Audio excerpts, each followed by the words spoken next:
Hey, everybody. Welcome to session 24 of the BraveMaker Mastermind. I'm Tony Gapastone. This is November 4th, 2024. Thanks for being here today. We are going to be talking about keeping the peace on set and in your creative work. We were supposed to have Naima Jordan join us today, but she had to cancel last minute. So it'll be myself and Solomon Hughes chatting about these tactics and having conversation around them. But before we do that, let me remind you that tonight, if you are planning on coming to the film screening, doors open at 5 o'clock and the film will start promptly at 5:30. It's called No Right Way. And the filmmakers will be here from LA. It will be promptly done at 8 p.m. And then we're going to go out next door to the Pasha Mediterranean restaurant to hang out with Chelsea, the director, writer, actor, and Sean, the producer. We have two beds left in the condo for women and non-binary Sundancers who want to attend the film festival in January. There are two bunks left, and we have, I think, four bunks and one private room in the house for Sundance. So if you'd like to come, let me know as soon as possible. It's cool to see it filling up. We're very excited about that. So, with no further ado, let me bring in Solomon Hughes for the conversation today. Solomon, some of you know him, but if you don't, if you're watching on the replay, because all these videos are available to watch on the replay. Solomon, why don't you introduce yourself a little bit? Obviously, you have this acting background, which you can definitely share about, but then you have this new thing you've been doing, which is why we're having this conversation today. Yeah. Hello, everybody. My name is Solomon Hughes, and I'm really thrilled to be a part of this conversation. I met Tony a few years ago. We co-produced a short film, and my entry into the creative world started into my journey into the creative world started in 2019, and it's been quite the whirlwind. Very exciting. Obviously, lots of highs, lots of lows, but it's just a wonderful mix. And I'm excited to be a part of this conversation because this summer I trained to become a certified mediator at UC College of Law. And I think in the group there were 90% of the people were attorneys, but there were two people that worked in the creative space, and we definitely had a lot to talk about. And I will say, that training has really kind of reshaped the way I think about how we work together. I feel like collaboration, I don't feel like I know this. I mean, I think we all know this. Collaboration really is at the heart of the creative arts, and how we work through the inevitable conflicts and disagreements, I think it makes the difference between what gets made and what doesn't get made. So And it'd be interesting. We can maybe even chat a little bit about Sweet Santa Barbara Brown, which, by the way, we just found out is going to be screening in Oakland at 9:25 p.m. on Wednesday night. So any Oakland people, the Afro Comic Con Film Festival is I think, all day, but they go late into the night. So 9:25 on a Wednesday night. Who knew?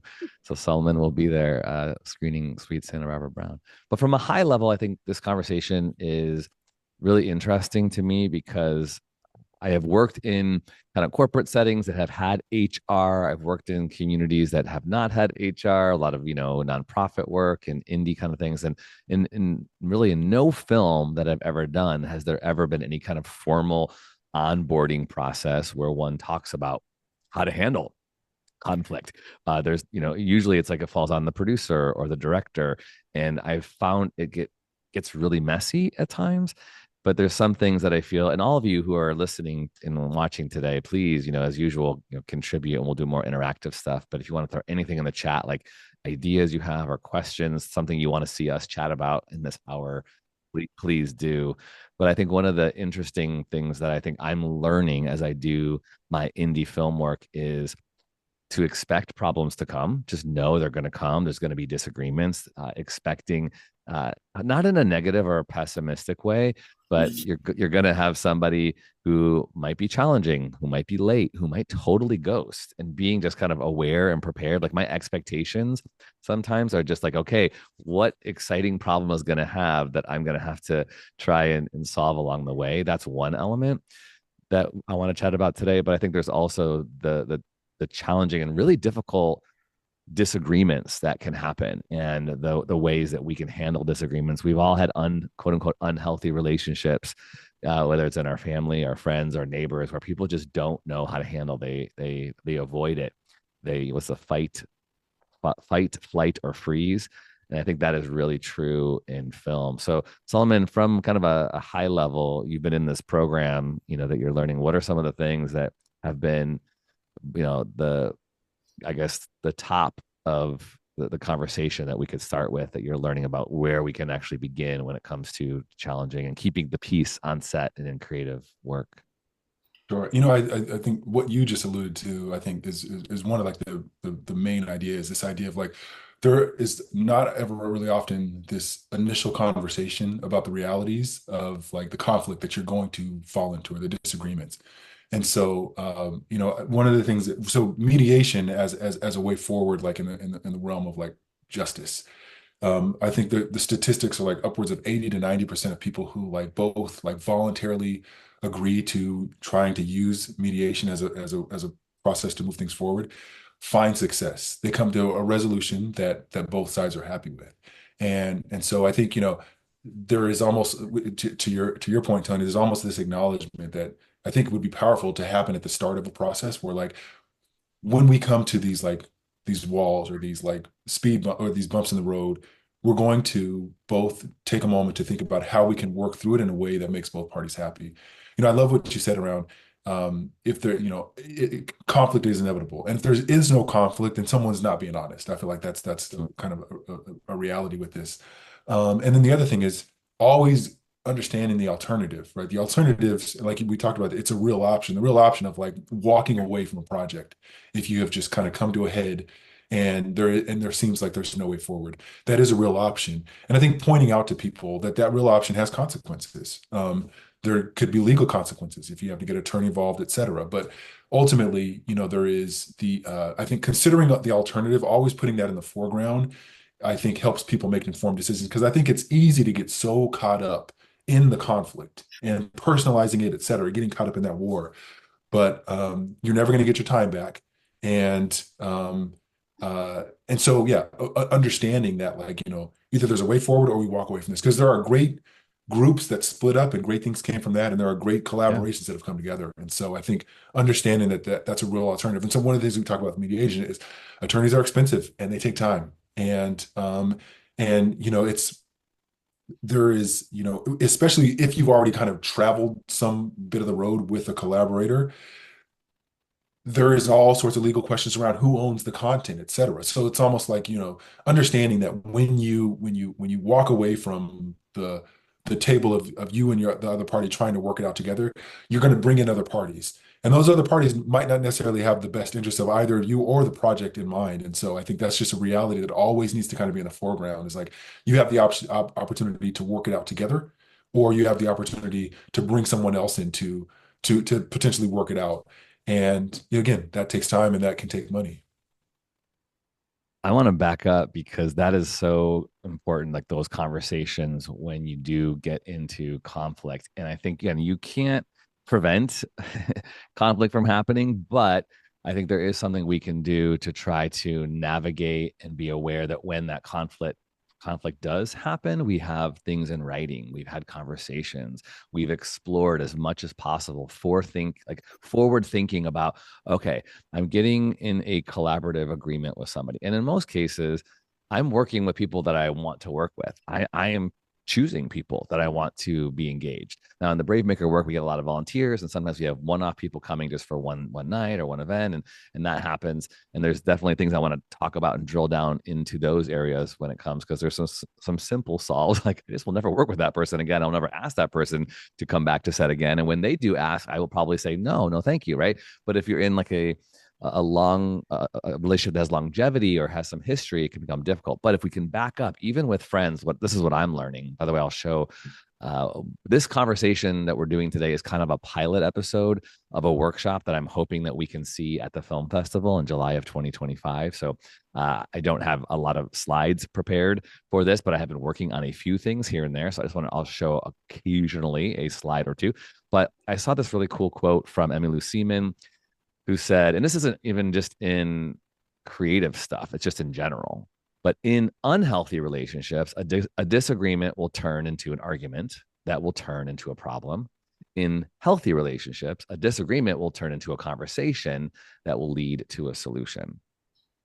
So that's obviously very simplistic and maybe a little, reductive, but I think it really is a great way to look at it. Like if we want to have healthy creative relationships, we can have these kind of conversations ahead of time and say, hey, look, we're going to be shooting this short film. And if I might, use just for, analogies. Some of you I know are in production. Gwen is going to be shooting, this week, and she's been having lots of conversations. And I know some things, I don't know all things, but I might make some assumptions. But just to be able to say something like, okay, everybody, we're shooting the short film for 3 days. We have this agreement about how much people are going to get paid. I'm going to make sure this is all in writing. Even on these indie level short films, we should be practicing things like deal memos, just being really clear about what the expectations are, what call times are, our editors, our collaborators, whether you're doing props or production, what you will deliver and what I will deliver. I have found little things like that that are kind of the human gentle person handshakes that usually happen because we're working so fast. We don't have a legal person. Again, there's no HR. We make these assumptions. Oh, cool. I have a DP who's coming. I think I shared this months ago, but I hired a DP in LA for a project, and it was just one of those gentle person handshakes. It was an email, blah, blah, blah, clear, like this is how much you're going to make.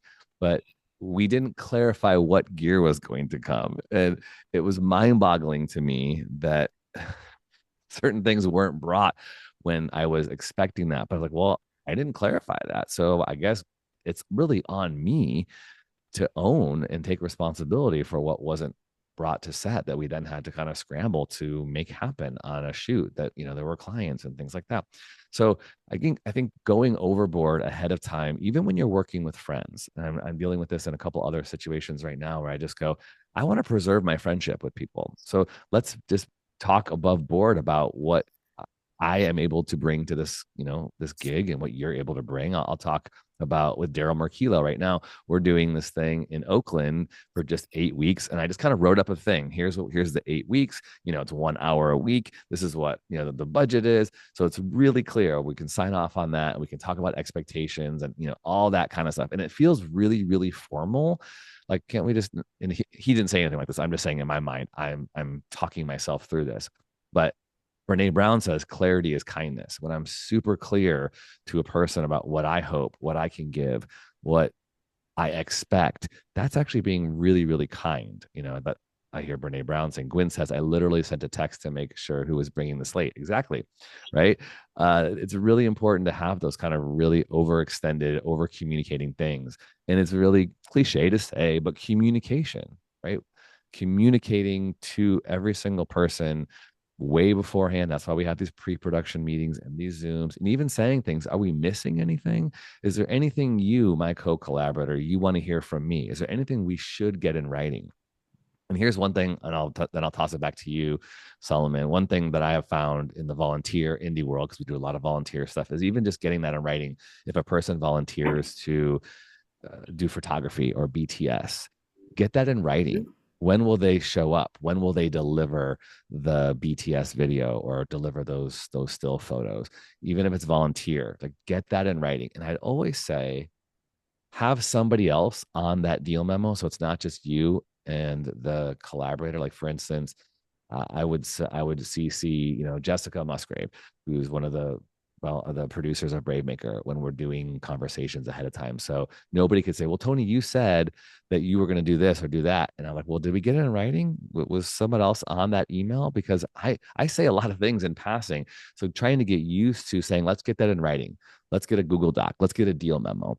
Let's make sure that stuff is really, really clear. So we're both on the same page and not disappointed. And at the end of a potential disagreement going, we have to walk and go away, separate ways because we just couldn't get it together. Olga says, and get in writing that they agree to the terms, as well as deliver all the footage and transfer the ownership to the producer with credit. Oh, that's a great point, Olga. Even talking about credits is who will be credited as what. Solomon, we did that short film, Sweet Santa Barbara Brown, and we were talking about what is a producer, who is a producer. And, sometimes, again, you've heard me say this a lot on an indie level, I'm pretty passionate about if someone's going to have that producer title, you can't just show up to set and stand around and give ideas, like you have to be a part of the fundraising and the promoting and helping the film festival experience be successful. Unless it's clear, like, I want the producer credit because this is what I'm going to do and I'm not doing anything else. Get that in writing. If that team is fine with it, then great.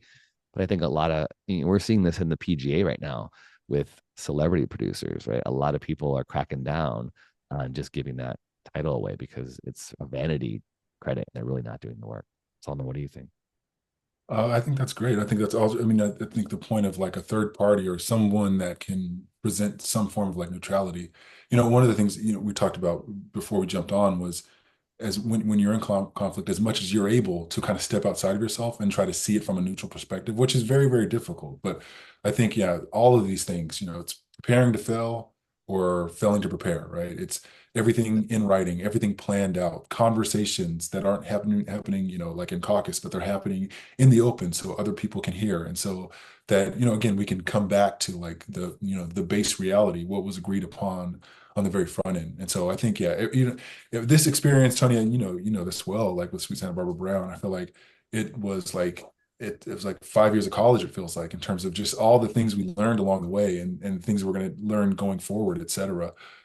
So yeah, I mean, I think, and I think, there's the part of the process is on the front end when you're putting together a team, it's just making sure that you're reaching out and wanting to work with people who are willing to, again, prepare, uh, who are willing to do the preparation, the contracts, the things in writing, the conversations, et cetera. I think I mean, that I don't know that there is a better vetting tool than that. Is like these initial conversations around where it is that you're trying to go as a group and what people are willing to do, et cetera. Stacy And so put that a just link. posted the PGA doc Yeah, that's great. guidelines. Thank you, Yeah. Stacy. I was thinking about when you do find yourself in these challenging situations. One of the things that and by the way, I don't know if we'll talk about this. We could touch it. I am concerned about how we do handle conflict that does arise on set when maybe we haven't vetted somebody, or I had a PA who said they wanted to volunteer on my feature film, and they just end up causing so much challenge because they were, just not dedicated, not focused. They were a little distracting to some of the work, kind of slowing things down. And then for the most part, on a 13 and a half day shoot, we shot 10 hours a day. There was one day we did 12, and one day we did 14. That 14-hour day was a long day, and it was only one on a 13 and a half, but we had to push because, blah, blah, blah. But I get it. I had to profusely apologize. I was like, this is not what I wanted. And that one PA who was not bought in ahead of time, who came because they wanted to get experience, was the loudest, squeakiest wheel and causing so much, deflation to try to what do you call, gaslight the rest of the crew. And I owned, hey, I don't want to have 14-hour days. Okay, I do not want to do that. It happens. Everybody, I had to go around and say, are we cool with this? And people could say no. People could, but everyone's like, let's push. We can do it. We can make it. Our star, our cinematographer. And it was a PA who really caused a lot of challenge that I had to spend extra time talking through. And again, I owned it. It was my fault. But it's like those kind of things. Again, I'm not making an excuse, to take advantage of anybody. I really should have said that person could leave. And we just didn't get around. I just didn't have that bandwidth to do it. But I do want to talk about when you do get into places on set where things are heated. If there's people throwing each other under the bus. Let me just say this. That's this phrase in general. I think it says something if somebody comes to me to complain, and I've had this happen, and I'll try to use in general terms. I was on a shoot over the past couple of years, and there was a crew member who was overstepping bounds, maybe saying things to other departments that they had no right to do, and it was really making a few other departments upset. The person came to me, and I said, okay, cool, did you talk to that person about it? Yes. I said, hey, I'm doing my job, I know how to light or whatever. So then I had to go to the person and have that conversation, pull them aside, not to publicly shame them, and say, hey, I'm getting some feedback and actually I've seen some things, we need to really work on this. That person was like, oh, okay, well, all right, and it was resolved. It was a 3-day shoot. Okay, we moved on. I won't ever really work with that person again. That was a quick and easy solve. Okay, that person is not easy to work with and doesn't know how to stay in their lane, if you will. There's a different way to give feedback or ask questions about how things could be done. But if this person were to continue, or let's say maybe there's a person who's constantly complaining about another person, I like to tell the person who has a complaint or an issue first to bring it up. And if that with that person, if that person says to me, I've tried and I need your help. Great, I will help. If the person says to me, I don't want to, and they keep complaining and they're kind of throwing the other person under the bus. And I'm like, you're not willing to talk to the person and to confront the issue. That's concerning to me. Let's let's figure out how we can walk you through this conflict so you are prepared and you have the tools to know how to do it. Because if you're just complaining about the person and throwing them under the bus, that feels wrong to me. And I've experienced that a lot of times. And then I go, I think that's a pattern that if this person is not willing to go and confront somebody on the team or on the crew, that is something that could actually grow and become, an escalated toxic source on a team that I have had way too many times where it's like, oh wow. And I've heard this, people have said to me, hey Tony, so and so is frustrated with you. I'm like, okay, cool. Well, tell them they can come talk to me. And like they don't want to. I'm like, okay, how do we navigate that? How do we handle this? And so I go, well, do I have your permission to go to that person and say, I heard from you? Then yes. And then I go to that person. I'm like, well, hey, so and so said, you want to talk about it? I just want to be open. I know I might make mistakes or maybe I was short with you. And then they kind of deny it. I'm like, wait a second. Let's have a good conversation. I know we can resolve this. If that person is unwilling, I go, that's a red flag. And I need to fire that person or remove that person immediately because they will just be a weight and an anchor. And the last thing I'll say is I saw this other meme is the red flags that you ignore in the beginning of a relationship are the red flags that will kill or crush the relationships at the end. So if we're not willing to address those things in the beginning and we think they're going to change without addressing them, it's going to be something that might sink the ship. And I'll share one more thing. This is something that my therapist gave my wife and I early on in our marriage when we were doing our marriage counseling. It's called the speaker listener technique. I'm sure some of you might have heard this one before, but it's a simple little thing where when you get into a place where you feel like you're stuck and you can't move forward, you say, can we try the speaker listener technique? And that's where one person just takes 1 minute. And if you even have to time it, my wife and I would sometimes set our timer on our phone for 60 seconds. They only get a minute because sometimes we can go on and on. They have to get to the point. Take 1 minute to share their thoughts, concerns, or issues. The other person listens and then takes a minute to repeat back what is heard by being an active listener by saying something like, well, what I hear you saying is, and they only get a minute too, to repeat back what you heard the person say without trying to add emotions, without being defensive. And the first person gets to say, well, yeah, you heard me. Thank you. Or correct or clarify what they heard.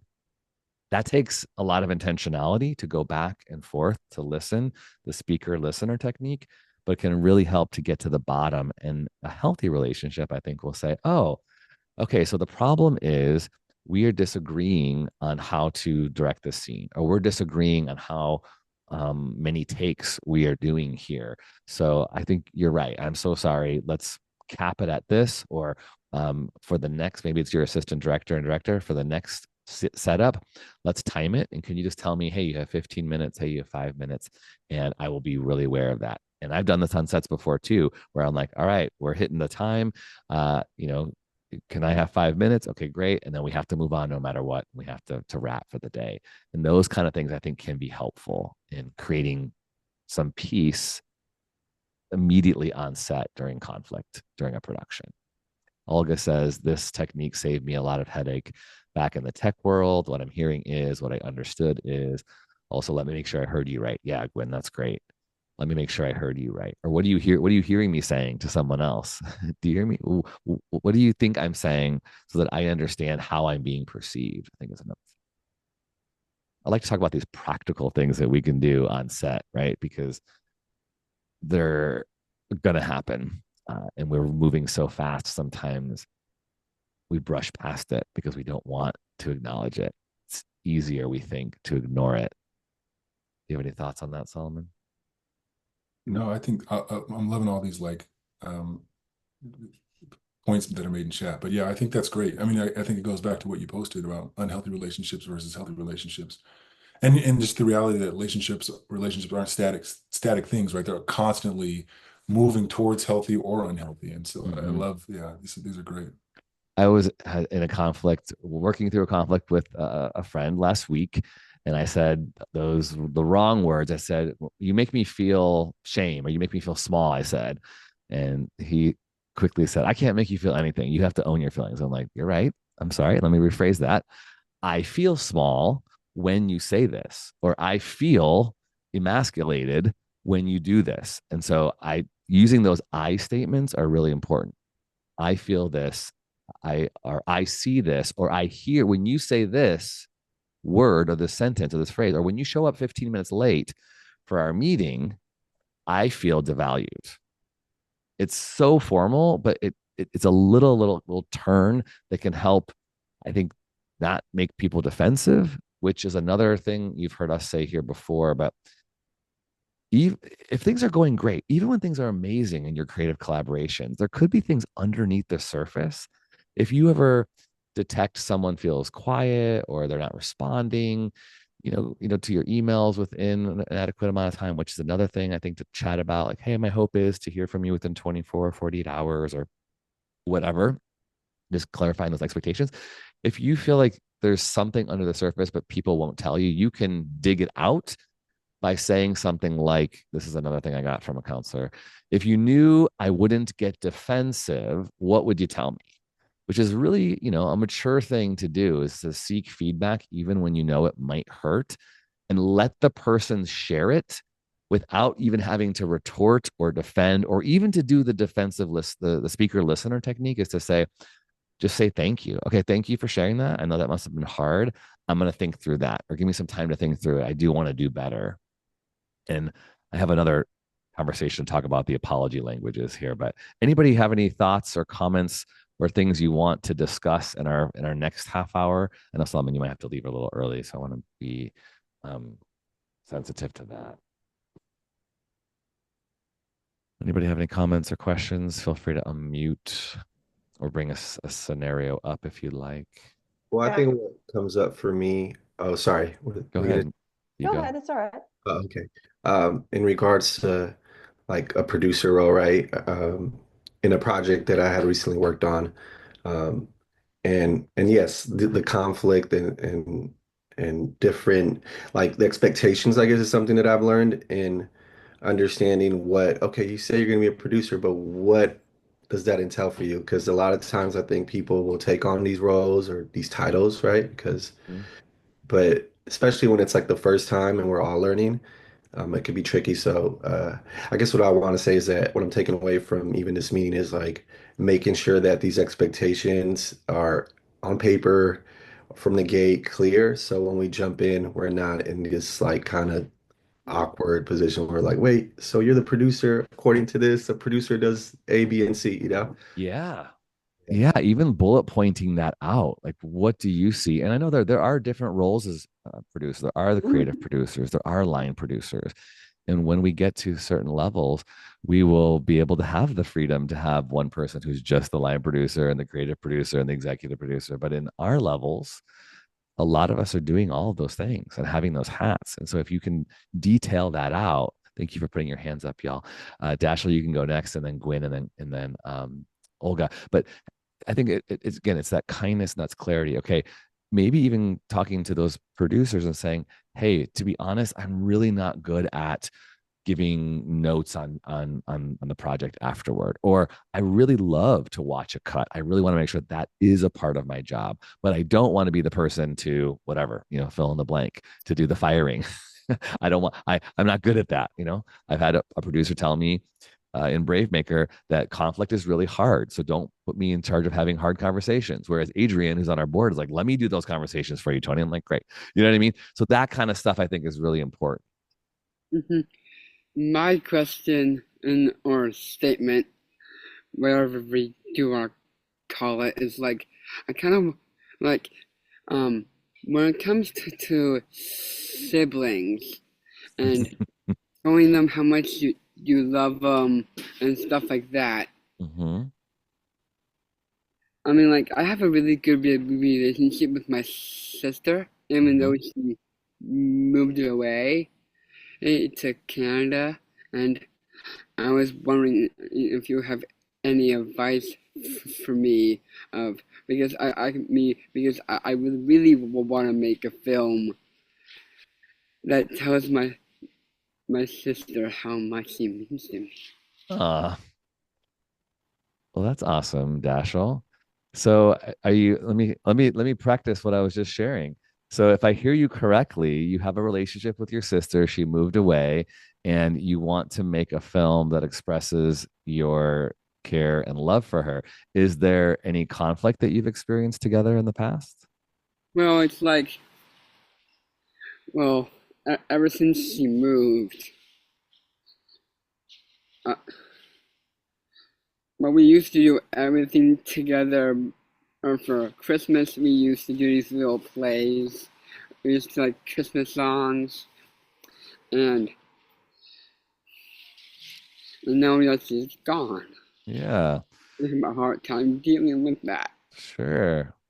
And And I'm here's also going through grief because one of my uncles died. I still can't forget that grief. first off, thank you for sharing transparently, Dashel. I want to acknowledge that. And that is it. This is a good reminder of our humanness, that people in our creative collaborations are carrying real things. Hi, Solomon. They're carrying real things that we don't know what's under the surface of people, what hurts or challenges that they're facing. And so just being able to share that here, Dashel, I want to say I appreciate that and thank you for that.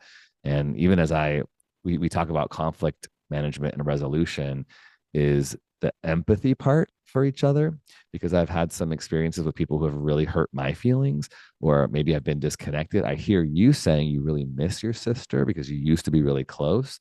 And even in creative collaborations, there are people who um, first started BraveMaker with me that I just loved and they were amazing. And then, they had to move away. And so because they couldn't live in the Bay Area anymore, I super miss them. And maybe there was some disappointment because I thought we'd be working together, forever and ever to do this creative work. I think it's also really important to share that with people.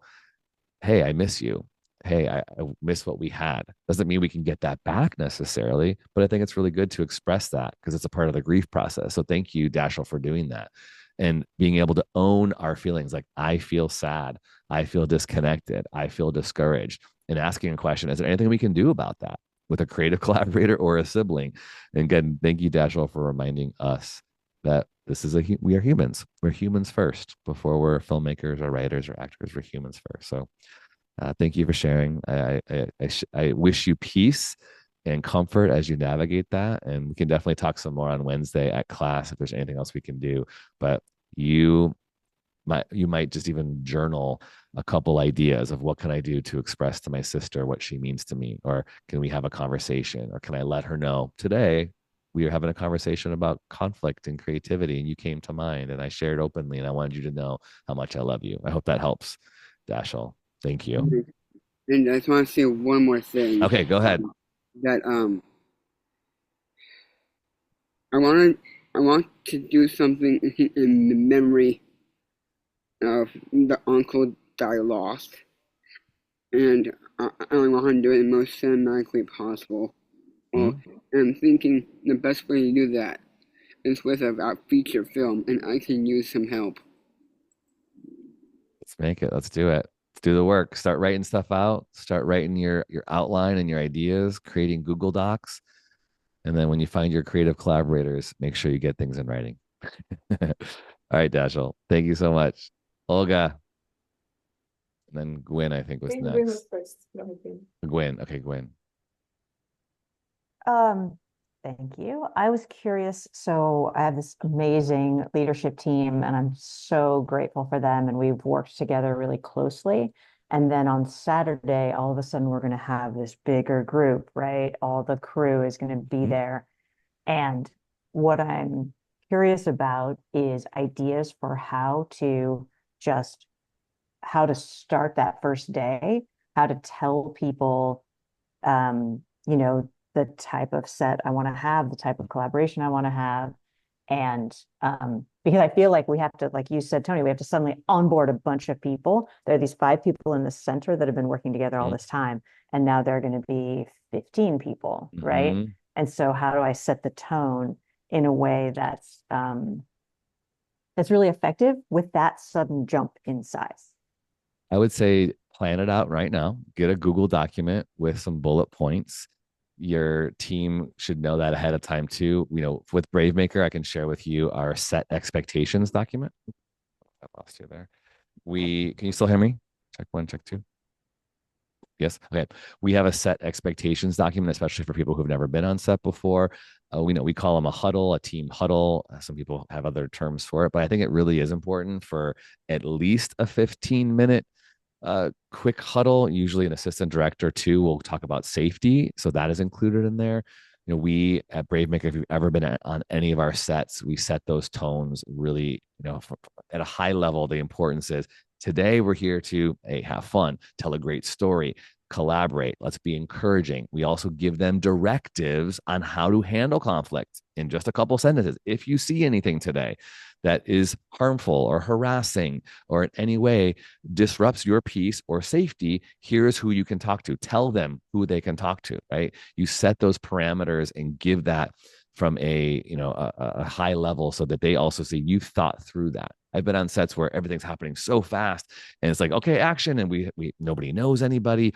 And you feel that chaos on set. I think taking 10 or 15 minutes to set those examples, to even type it out on a sheet if you want to hand it out to people, if you want to send it in the email. Hey, I'm gonna send this in the email on Thursday, and tomorrow we'll have a meeting to chat about it. If you have any questions, let us know. But I say things every time we have a set where I say things like, I'm the only one, or this director is the only one who talks to actors and gives instruction to actors, because you've been on sets before, I'm sure, where you see people giving ideas and it gets in actors' head. That's not cool. You've also probably been on sets where people don't know who do they talk to for lunch issues or garbage or bathroom.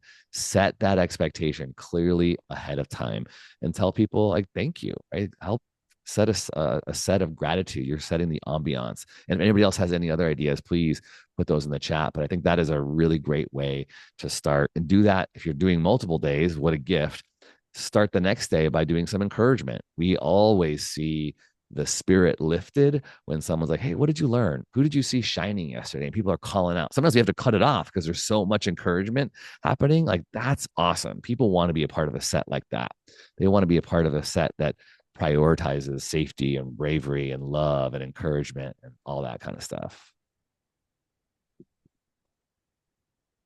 That help? Awesome. Thanks, Gwen. All right. Olga, I will bring you in, and then I want to talk about the language of apology when you do find yourself having to confront issues, or you are being confronted. What kind of expectations are around how to say I'm sorry? Hey, thanks, Ernie. I kind of went away with my question, but I do want to bring it up back because it might be helpful to someone. And the question slash situation is really about some conversations that happen on set or in pre-prod or during production where you feel the conversation is going in the direction of gossip, which you don't want to be a part of by any means. And I'm a person who does not like gossip in personal life and professional. In circumstance, I really despise it. I just always get away from that. I say that's not my concern, or I cannot share, or I don't want to share because it doesn't apply.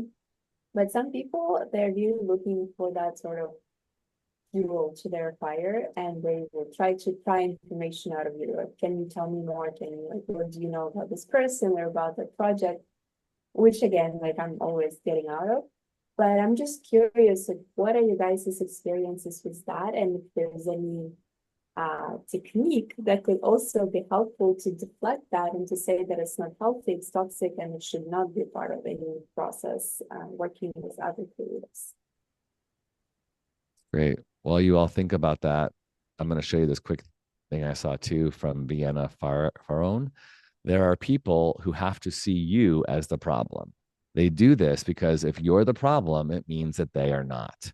And if they're not the problem, then they never have to change or disrupt anything.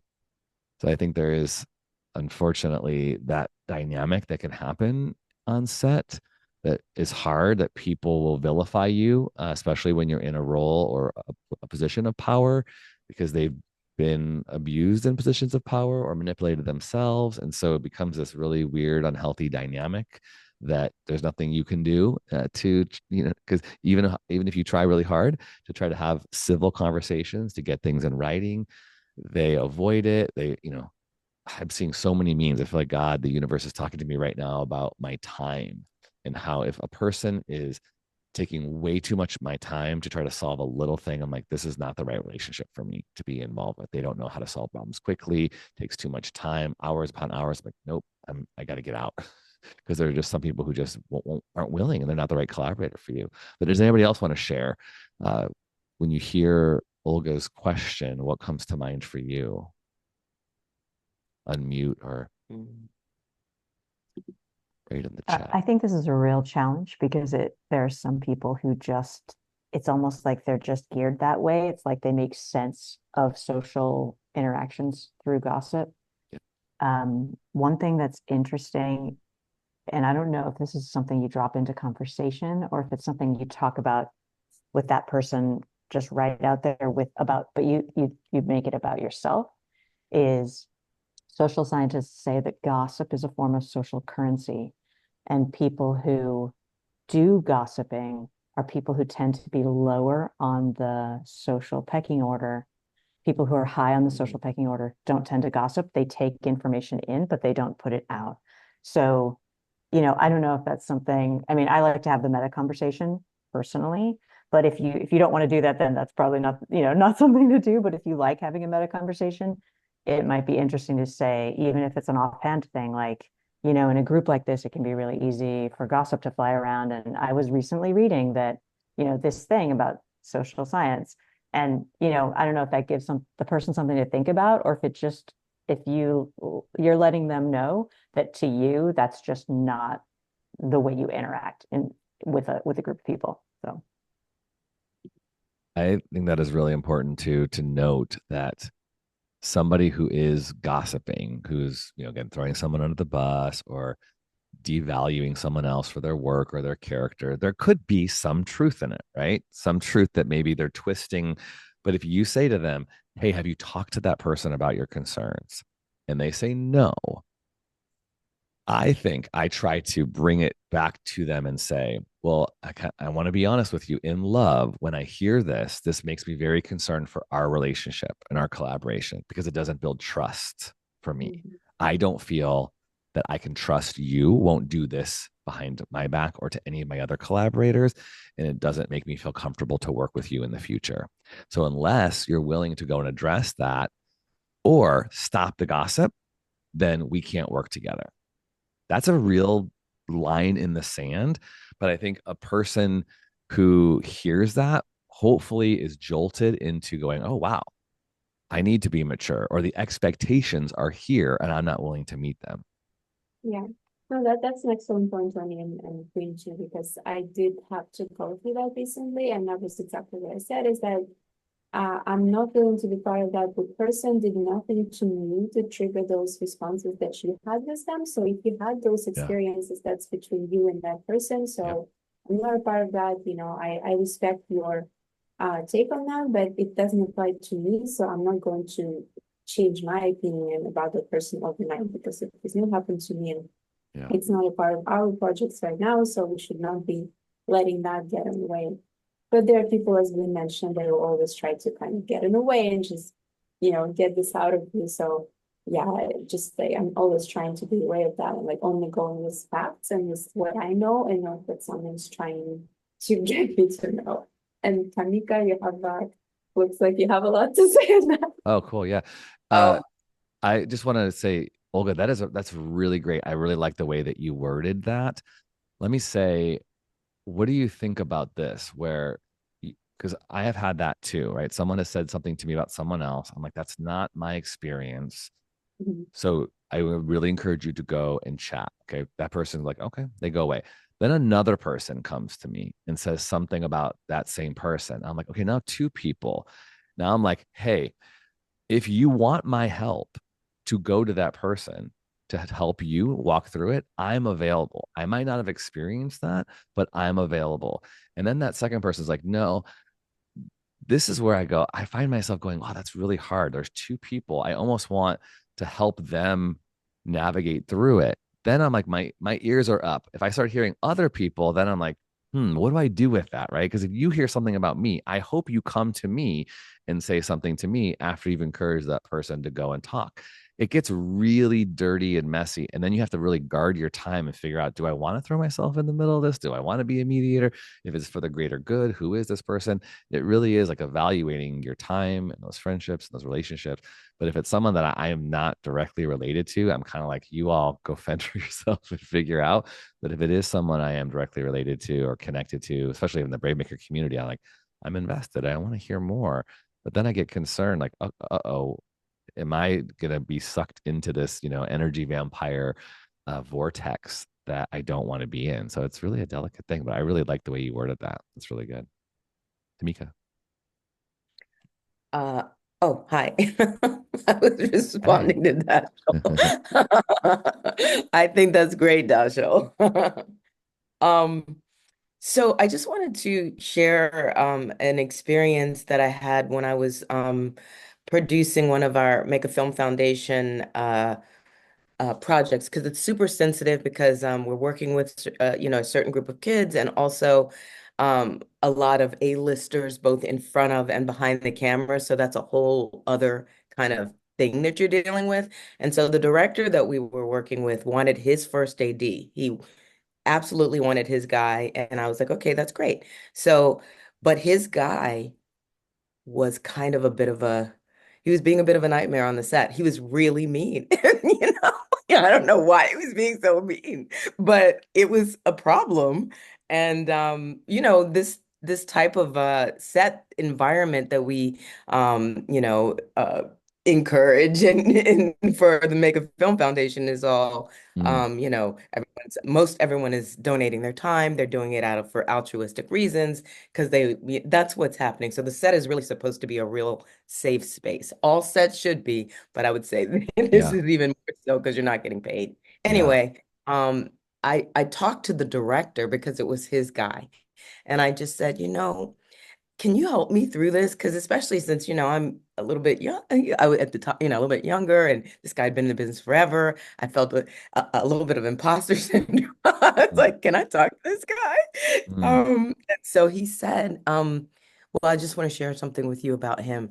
He's going through a really ugly, mm, nasty, horrible divorce. And he's just really messed up. So mm. if you could just have a conversation, not talk about that, but just maybe see if you can just talk to him about um, um, what we're doing here on the set and the environment we're trying to create and come Right. from that space. So I did. And I talked to him and I just said, everyone here is donating the time. This is what we're doing for this kid. Da, da, da. We all have like crazy stuff going on, but we're trying for this to bring to this, environment and, and have compassion for each other and the things that are happening outside of this space as well. So I just had that conversation with the guy and literally, I mean, trying to lead with compassion sometimes can really Yeah. transform people's and understanding. And he changed immediately, That's like beautiful. Yeah. changed immediately. I think that is really important. And I've been reading a lot about this recently about, just empathy when we're going through conflict. Because it's so easy to come with that defensiveness and I'm angry and I'm discouraged. And I want to I want to show you you're wrong and that I am right. And I have found myself like hearing those things about checking in with someone like, hey, how are you doing? Like, let's start with what's going on with you and how you're doing before we even get into the nitty gritty of the conflict that we have to resolve. But are you okay? And then you might hear something like that, like, yeah, I'm really going through it. And then that helps to understand. That doesn't excuse it, right? That is a way I think to navigate for our heart, again going back to that human nature of things. So yeah, thank you so much for bringing that up. Gwen says, could you talk about what you wanted that was positive rather than what he was doing that was negative? Oh, cool. She said, cool that you talked about. Yeah, that's very much like um the positive reinforcement. Like I talked to our actors in our class the other week, but when I was learning parenting young kids, a school, it wasn't a counselor, but like a child therapist spoke at a workshop or something like that. And she was talking about how, when a kid is holding a glass of milk and a parent says, don't spill the milk, they tend to spill the milk because you use the negative, right? You're reinforcing a negative action. So we say things like, don't run, stop talking.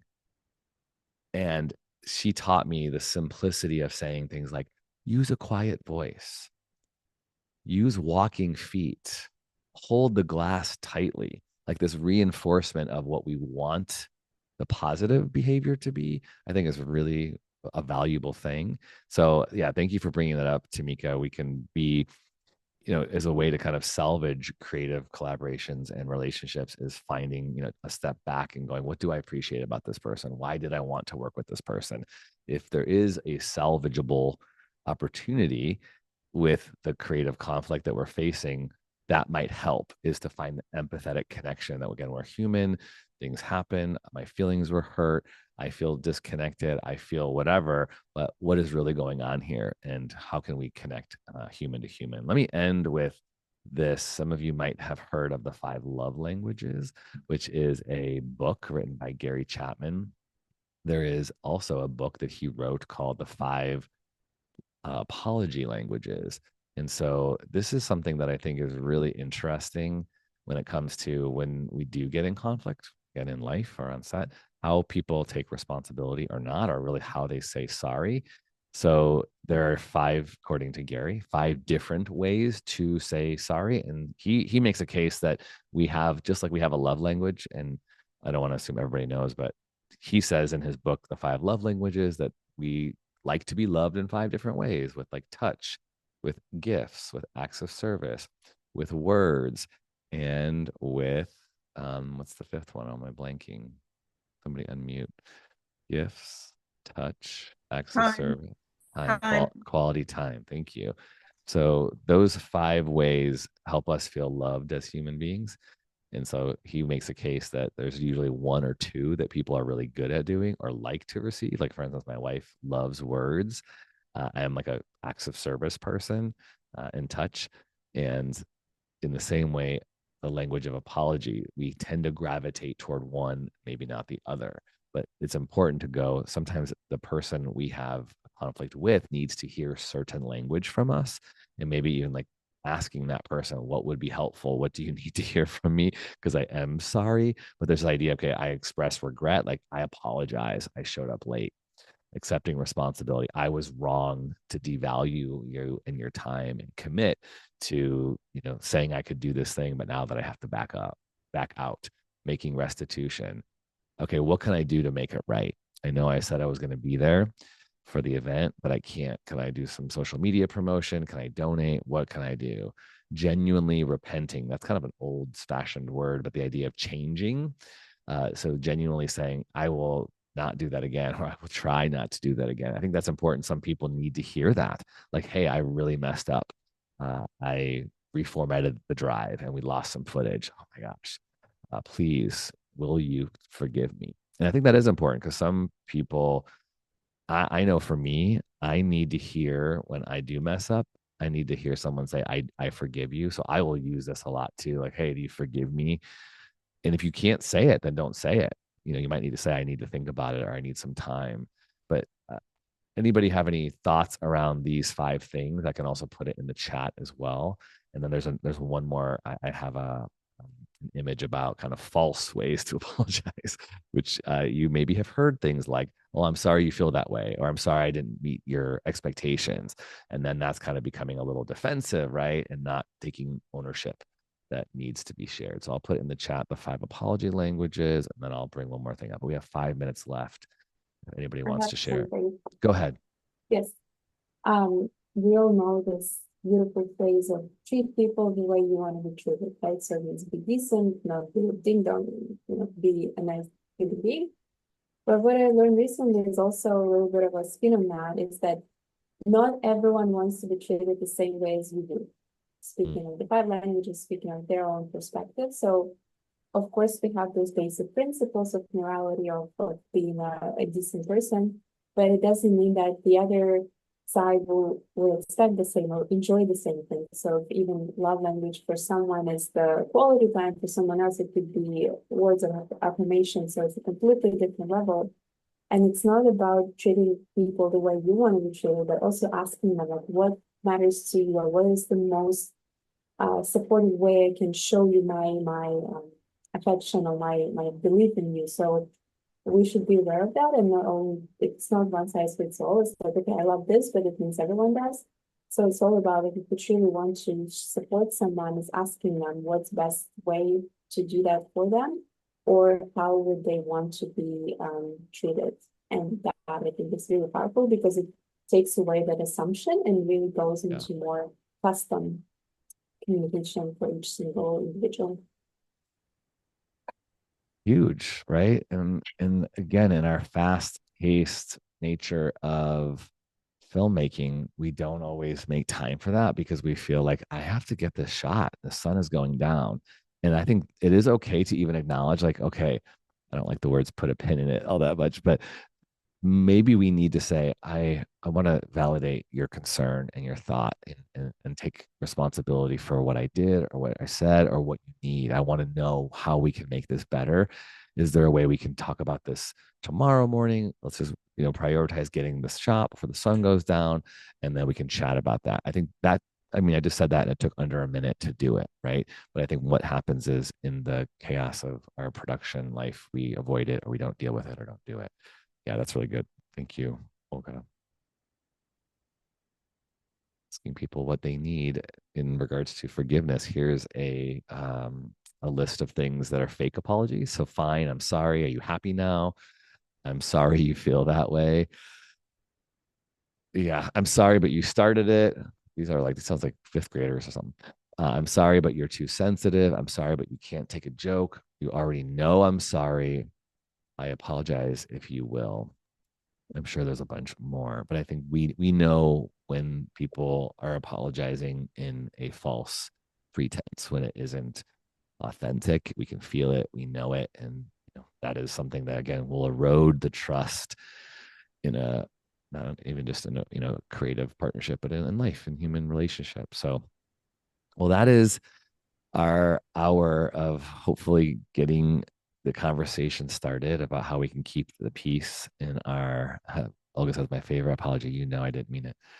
No, I don't. The movie Turning Red shows how important that is. Oh, thanks, Dash. A good reminder. So yeah, thank you all for being a part of the mastermind. And I know this is we could talk more and more about this. Hopefully you will see this workshop at the 2025 BraveMaker Film Fest. Maybe we'll try it again sometime before that, trying to find some ways to even do it in person before, but creating a curriculum I'm thinking about too, because I think again, the lack of HR in filmmaking is challenging. And we are human beings with feelings and emotions, with also high stakes and creative goals that can often be challenged. So if you have any thoughts or ideas, if you're watching this on the replay, email me, tony@bravemaker.com, things we could have included in the conversation today. Hopefully we'll get Naima Jordan to join us again in the future. And thank you all so much. Have a great week. If you're coming tonight, doors open. Oh yeah, let's do a picture. Thank you for the reminder. All right. I want a second too with you at the end if you can stay Sure. on. Move pin. Move pin. All right, here we go. All right, everybody. You want to put your camera on? Great. If not, here we go. 5, 4, 3. Hold it for 2 seconds and cheese. Awesome. All right. Thanks, my friends. Appreciate it. Have a good week, good day, all the fun things. It's November. Practice gratitude. Brave stories change the world. You are the story.